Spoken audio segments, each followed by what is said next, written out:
বিসমিল্লাহির রহমানির রহিম। আল্লাহ সুবহানাহু ওয়া তাআলার বরকতময় নামের সাথে শুরু করছি, যিনি অন্তরের অন্তঃস্থলের কথাও খুব ভালো জানেন। আপনাদেরকে আরও একবার জানার মহলের পক্ষ থেকে আন্তরিক মোবারকবাদ, শুভেচ্ছা ও মোহাব্বত ভরা আসসালামু আলাইকুম রহমতুল্লাহ। প্রিয় দর্শক, ইসলামিক জানার বিষয়গুলোর মধ্যে আরেকটি জানার বিষয় নিয়ে উপস্থিত হলাম আমি, কারি কাউসার বিন জামাল। ইসলামিক ইতিহাসের পাতার মধ্যে কিছু কিছু ইতিহাস এরকম রয়েছে যার মূল ব্যক্তিরা তাদের কাজকর্মের দ্বারা পৃথিবীকে তাক লাগিয়ে দিয়েছে, কিন্তু কিছু কিছু দানশীল ব্যক্তিদের ইতিহাস এরকম রয়েছে যাদের ইতিহাসের পাতায় রচনা করা ছাড়া ইতিহাসের মান, সম্মান, ইজ্জত অসম্পূর্ণ থেকে যায়। তাদের মধ্যেই একজন রয়েছে হাতেম তাই রহমতুল্লাহি আলাই।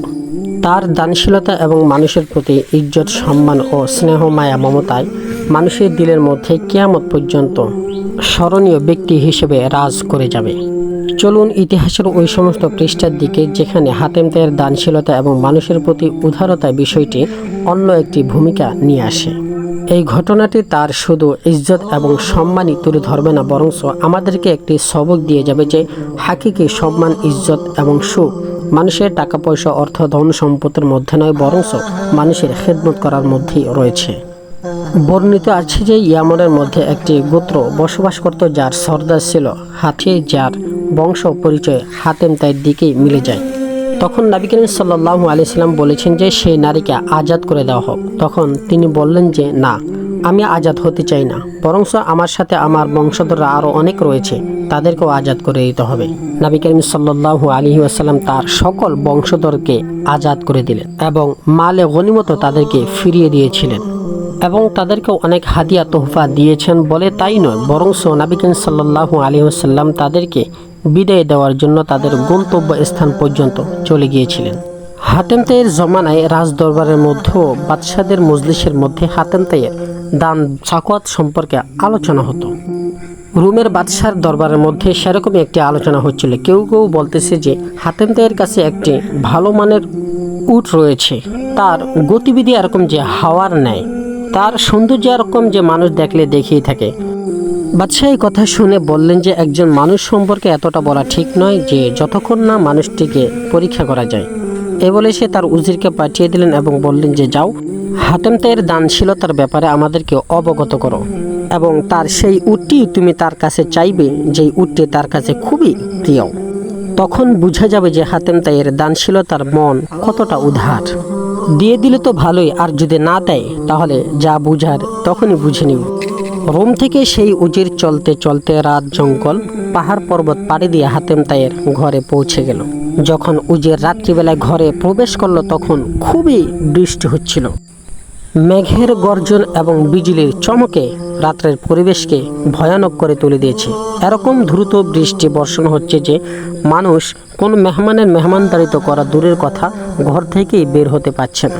এর মধ্যেও হাতেম তাই তার মেহমানের মেহমানদারির মধ্যে বিন্দু পরিমাণও নোকসান রাখেনি।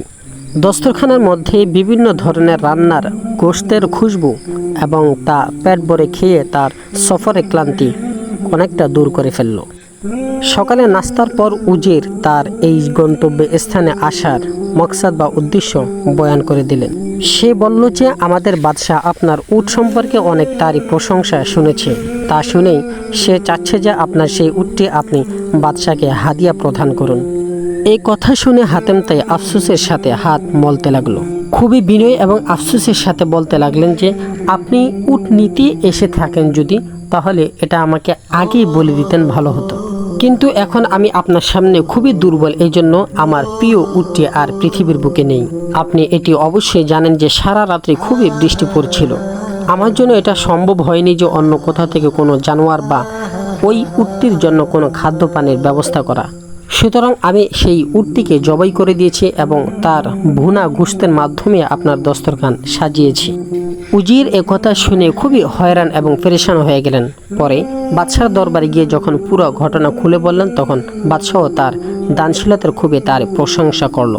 ইতিহাসের পাতায় হাতেম তাইয়ের সম্পর্কে আরেকটি ঘটনা এরকম আছে যে এক বাদশাহ যখন হাতেম তাইয়ের তার প্রশংসা এবং সাখাওয়াতের কথা শুনলেন, তখন সে অনুভব করলো যে হাতেম তাইয়ের ইজ্জত, সম্মান, মান, মর্যাদা ওই বাদশার চাইতে অনেক বেশি।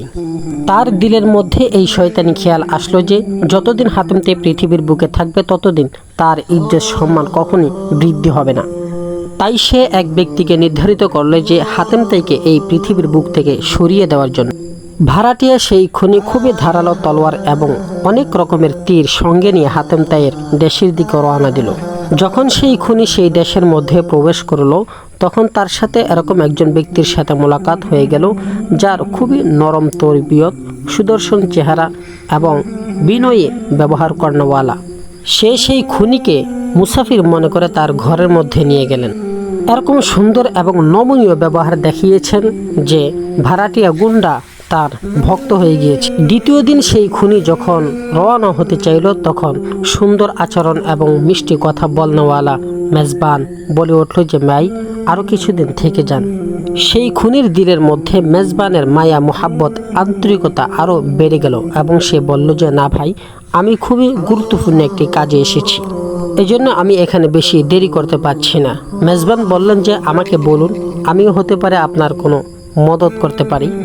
খুনি তখন বলে উঠল যে বাদশাহ আমাকে হাতেম তাইকে কতল করার জন্য পাঠিয়েছেন, তার জন্য আমাকে অনেক হীরা, জহরা, মণি, মুক্তা দিবে বলে ঘোষণা দিয়েছেন। যদি আপনি হাতেম তাই সম্পর্কে কিছু জানেন তাহলে আমাকে তার ঠিকানাটা বলে দিন। এ কথা শুনে হাতেম তাই মুচকি হেসে দিয়ে এবং বিনয়ের সাথে মাথা নত করে দিয়ে বললেন, ভাই আমি হাতেম তাই, আপনি আপনার কাজ খুবই শৌকের সাথে পুরো করতে পারেন। আপনি যদি এই কাজ এখন না করেন তাহলে বাচ্চার সামনে বেইজ্জত এবং পুরস্কার থেকে বঞ্চিত হয়ে যাবেন। হাতেম তাইয়ের এই কথা শুনে ওই খুনি তার পায়ে লুটিয়ে পড়লেন। সে বলে উঠল যে এরকম সুন্দর চরিত্রবান মানুষের তীর তলোয়ার তো দূরের কথা, ফুল মারাও অনেক বড় গুনাহ। এই বলে সে ক্ষমা চেয়ে তার সৈন্য সেনা নিয়ে তার দেশে রওনা হয়ে গেলেন।